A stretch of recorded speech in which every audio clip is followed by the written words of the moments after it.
So recently, I was in the gym, and while I was working out listening to some epic rocker bangers, I wanted to put on some God of War music to really get me enraged and ready for my next set of flat dumbbells. And when I typed in The End Begins on Spotify, I was met with...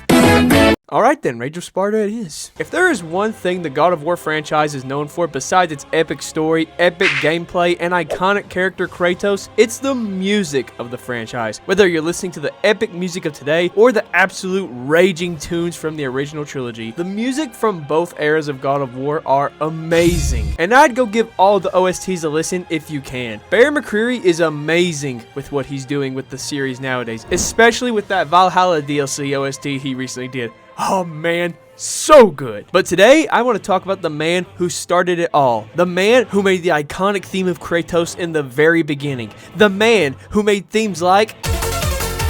The man who has an amazing record on him when it comes to music. And that man is the one and only Gerard Marino. I'm pretty sure I pronounced that right. At least that's what the AI told me. Gerard Marino.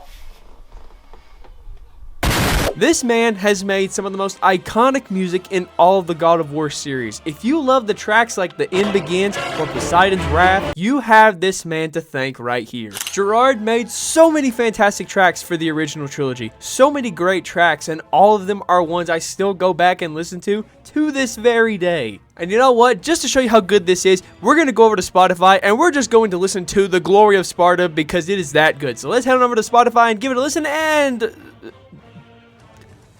What? So if you enjoyed those amazing songs from the original games and would love to have them downloaded, well, guess what, my friend? Well, that isn't happening today.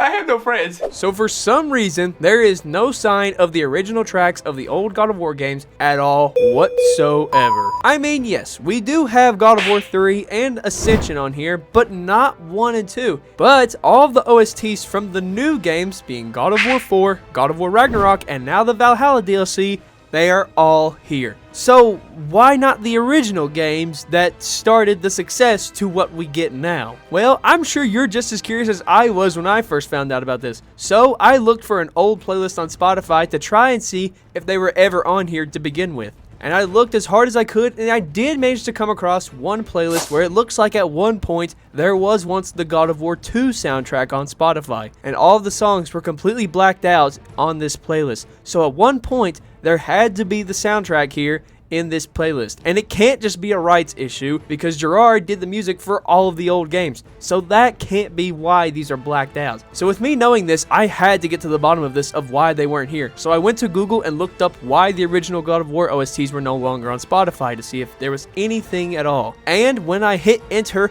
I couldn't find anything on it at all, except for one thing on Reddit, and that is a post someone made and is talking about how the original OSTs are gone. And the image that is used in the picture is a picture of Spotify open that has the original God of War 1 soundtrack here. So with this, it shows at one point the original game soundtracks were both originally available for us consumers. Now it looks like this has been a thing for 3 years now because the post was made 3 years ago at the time of this video. And according to the post, the poster just noticed the removal of the OSTs, so it could have been since the new game came out in 2018 or possibly 2020. Either way, the first 2 game soundtracks were once available on Spotify, and now they're just gone. There has to be a reason, right? There has to be more to this. Surely there is something somewhere, right, where we can truly get to the bottom of this mystery and figure out what the deal is here. So I tried to look further, and what I found was nothing. After the Reddit post, that's where the trail ends, unfortunately. Gone. No other trace. I really, truly couldn't find anything on it. Go look on YouTube.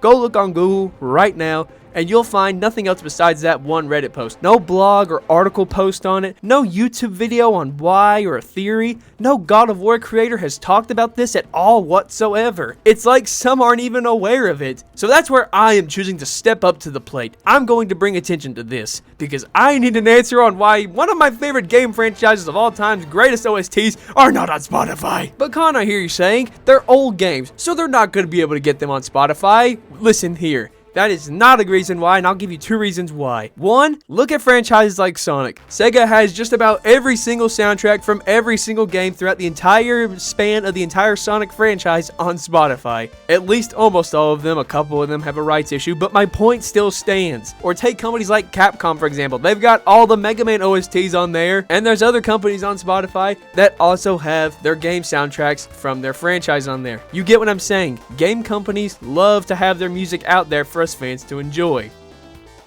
Reason number 2 being it's most likely, yet again, not a rights issue because the music is done by the same guy who has done all the music for all the Greek games. So why is it that on his discography he doesn't have 2 of one of the most iconic things he's composed for it? It really doesn't make any sense at all when you think about it. These soundtracks are still loved a lot to this very day. In fact, some even say they are still better than what we get nowadays. But why does Santa Monica not have the first 2 soundtracks of God of War no longer available? Are they trying to bury the past? Is it a rights issue? What's the reason behind it? Well, the sad thing is, it looks like we are never going to know it all. At the current rate where we are in the new era of God of War we're in and whatnot, it looks like we will never receive an answer on why the first 2 OSTs are not on Spotify, when the new and more advertised game OSTs are literally right there. If Santa Monica hasn't said anything about it, and if no other creators who are big and known by Santa Monica haven't said anything either, then I guess I'm alone on this. While it is sad that these 2 epic OSTs of all gaming are not available to listen to on one of the greatest music platforms of today, at least